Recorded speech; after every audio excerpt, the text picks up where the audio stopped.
अस्सलामुअलैकुम, welcome to a new video. अल्हम्दुलिल्लाह we are now family of 5000 people. जब मैंने शुरू किया था तो बहुत कम लोग थे, अब अल्हम्दुलिल्लाह इस फैमिली में 5000 लोग हो गए हैं। Congratulations to all of you and thank you for being a part of my family.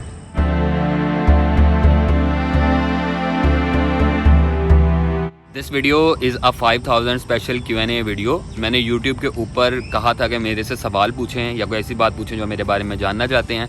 तो बहुत सारे लोग, खैर बहुत सारे तो नहीं थे, तो कुछ लोगों ने मेरे से सवाल पूछे। Thank you for the questions. और मैं उनमें से उन सवालों का जो मुझे यूनिक लगे या जिनका मैंने पहले नहीं बताया जवाब दूँगा। तो let's begin with the Q&A।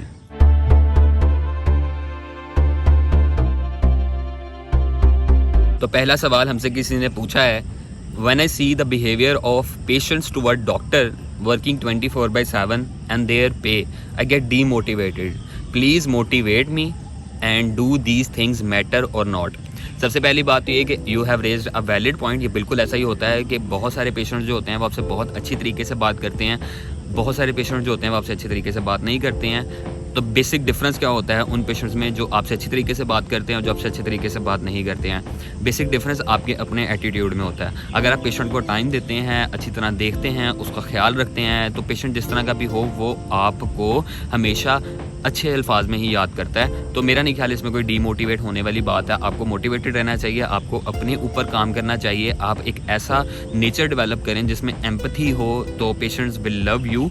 And secondly, do these things matter और नॉट? दीज थिंग्स मैटर, और ये बहुत ज़्यादा मैटर करती हैं, लेकिन it only depends upon you कि आप कैसा पेशेंट्स को अपने आप को देखना चाहते हैं। अगर आप चाहते हैं कि पेशेंट्स आपसे प्यार से बात करें तो आपको वो रेसिप्रोकेट करना पड़ेगा। If you want them to love you, you have to love them and care them. एक सवाल जो कि मेरे से बहुत ज़्यादा जगहों पे पूछा गया है, बार बार पूछा गया है, वो ये है कि पाकिस्तान मेडिकल काउंसिल PMC ने रिसेंटली डिफरेंट मेडिकल कॉलेजेस की ग्रेडिंग की है, जिस लिस्ट में उन्होंने AEMC को F ग्रेड दिया है। अब बहुत सारे लोग ये पूछ रहे हैं कि क्या इस ग्रेडिंग से AEMC को फ़र्क पड़ेगा या इस ग्रेडिंग की क्या रैशनेल है देने का। तो I will give you my 2 cents on it. अगर आप इसे एग्री करते हैं तो ठीक है, नहीं करते हैं तब भी ठीक है। सबसे इम्पॉर्टेंट और पहली बात यह है कि PMC पाकिस्तान मेडिकल काउंसिल को अभी बने हुए 6 से 10 माह हुए हैं। सेकेंडली, अगर आप उस लिस्ट का थॉरली स्टडी करें तो आपको पता लगेगा कि कुछ ऐसे गवर्नमेंट इंस्टीट्यूशंस हैं, सिर्फ नाम के कुछ ऐसे मेडिकल इंस्टीट्यूशंस हैं गवर्नमेंट सेक्टर में जिनको B या A ग्रेड दिया गया है और बाकी सबको ऑलमोस्ट F दिया गया है। और बहुत सारे प्राइवेट मेडिकल कॉलेजेस ऐसे हैं जिनका आपको नाम भी नहीं पता होगा, you don't even know that they exist, उनको A ग्रेड दिया गया है। और इस लिस्ट में सिर्फ एक ऐसा मेडिकल कॉलेज है जिसको A+ ग्रेड दिया गया है, that is army medical college. अब मैं ये बात पे डिबेट नहीं कर रहा कि AMC को मिलना चाहिए था, नहीं मिलना चाहिए था, या AMC को क्यों मिला क्यों नहीं मिला, but you see the difference कि जब आप प्राइवेट और गवर्नमेंट कॉलेजेस को कंपेयर करते हैं, you have to compare everything.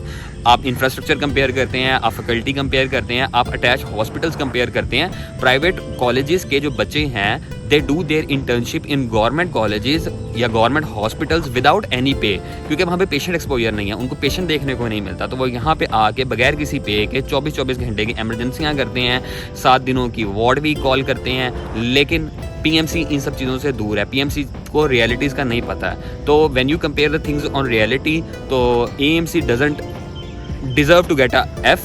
आप इसको B दे सकते हो या A दे सकते हो, या चलो ज़्यादा करना तो C भी दे सकते हो, लेकिन F किसी भी सूरत हाल में डिजर्विंग नहीं है। और इस लिस्ट में जितने भी मेडिकल कॉलेजेस हैं जो कि बहुत फेमस हैं, जिसमें आपके पास निश्तर है, फातिमा जिन्ना है, इलामा इकबाल है और इस तरह के बहुत सारे मेडिकल कॉलेज हैं, उन सबको ऑलमोस्ट F दिया गया है और इसका कोई रैशनल भी नहीं बताया गया। सो आई डोंट अंडरस्टैंड कि इसका क्या पर्पज़ है। वो आपसे थोड़ी सी अटेंशन चाहते थे जो कि आप सबने उन्हें दी। तो that's what all I have to say about this thing. किसी ने पूछा है what is the most important duty being a doctor. अब ये क्वेश्चन हर बंदे के लिए रिलेटिव है, हर बंदे का डिफरेंट पॉइंट ऑफ व्यू है। कोई इसका कुछ जवाब देगा, कोई उसका कुछ जवाब देगा, बहुत सारी चीज़ें इसमें आती हैं। But according to me and for me, the most important thing on duty doctor which he needs to have is being empathetic. आप में एम्पैथी होना बहुत ज़रूरी है। And what do you mean by empathy? Empathy is the ability to understand the feelings and emotions of other people. अगर आप दूसरों के एहसासात को समझ सकते हैं, उनके जज्बात को समझ सकते हैं, तो आप एक अच्छे डॉक्टर हैं मेरी नज़रों में। इन कंपैरिजन अगर आप उनसे अच्छी तरह से बात नहीं करते, उनको अच्छी तरह से देखते नहीं हैं, या उनका ख्याल, उनके एहसास का या जज्बात का ख्याल नहीं करते, तो you are not a good doctor for me. Last time आप तसल्ली से कब सोए थे, क्योंकि हाउस जॉब में सोने का टाइम नहीं मिलता, ये किसी ने क्वेश्चन किया है। तो मेरी जान, हाउस जॉब में सोने का टाइम मिल जाता है। और हाउस जॉब के बारे में एक बहुत इंटरेस्टिंग और इम्पॉर्टेंट चीज़ आपको बताता हूँ, स्पेशली फॉर सर्जिकल रोटेशन। जो भी अब आगे सर्जरी में रोटेशन करेंगे उनके लिए सर्जरी में कहा जाता है कि आपको जहाँ पे भी, जिस टाइम पे भी, जिस भी चीज़ का टाइम मिले वो चीज़ आप कर लें। अगर आपको सोने का टाइम मिलता है आप सो जाएं, अगर आपको खाने का टाइम मिलता है आप खाना खा लें, अगर आपको नमाज़ पढ़ने का टाइम मिलता है आप नमाज़ पढ़ लें, और अगर आपको पढ़ने का टाइम मिलता है तो आप पढ़ लें। तो मेरी जान, टाइम मिल जाता है। It's all about setting your goals and priorities. एक बहुत ही अच्छा सवाल मेरे से किसी ने पूछा है कि आपको कैसा पता लगा कि आप में वीडियोग्राफी का टैलेंट है, और टैलेंट कैसे ढूंढते हैं। सबसे पहले तो इतना कोई ख़ास टैलेंट नहीं है। इसका जवाब ये है कि टैलेंट जो होता है वो ढूंढा नहीं जाता, टैलेंट डिस्कवर किया जाता है। If you like doing a thing and you don't get tired of it, तो it means you like that thing. And when you like something you make it your passion and that becomes your talent. मुझे video बनाना अच्छा लगता है, मुझे video edit करना अच्छा लगता है, मुझे पिक्चर्स खींचना अच्छा लगता है, मुझे ड्रोन उड़ाना अच्छा लगता है। तो इन सब चीज़ों को मैंने अपना पैशन बना लिया, मैंने अपनी हॉबी बना लिया। करते करते मेरे में थोड़ा सा टैलेंट आ गया, अल्हम्दुलिल्लाह। तो if you have a talent और if you have a passion, तो अल्लाह का शुक्र अदा करें, उसको यूटिलाइज़ करें और दुनिया को बताएं कि आप में ये टैलेंट है। फिर किसी ने मेरे से पूछा है कि what are your priorities in life. तो ये एक बहुत ही रिलेटिव क्वेश्चन है जिसका बहुत सारे लोग एक मेन स्ट्रीम जवाब देते हैं कि their parents, money, their life, their future are their priority. तो मेरे हिसाब से आपकी प्रायोरिटी आपकी ज़िंदगी में जो हालात हैं उनके मुताबिक चेंज होती चाहिए, और डिफरेंट टाइम पे, डिफरेंट लोकेशन पे, डिफरेंट एस्पेक्ट्स ऑफ लाइफ पे आपकी डिफरेंट प्रायोरिटीज़ होती हैं।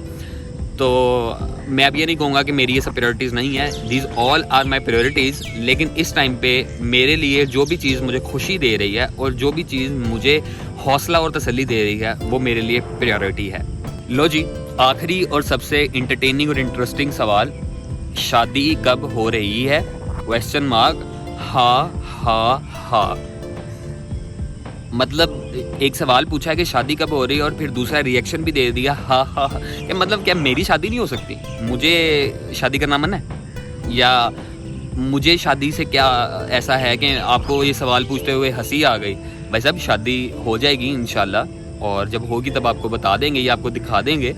लेकिन हंसने वाली तो इसमें कोई बात नहीं है यार। देखो, हर बंदे की होती है, किसी की नहीं होती है तो वो नहीं होती है, लेकिन ऑलमोस्ट 98% लोगों की शादी हो जाती है। तो सबकी होती है तो मेरी भी हो जाएगी, इसमें कोई हंसने वाली बात नहीं है।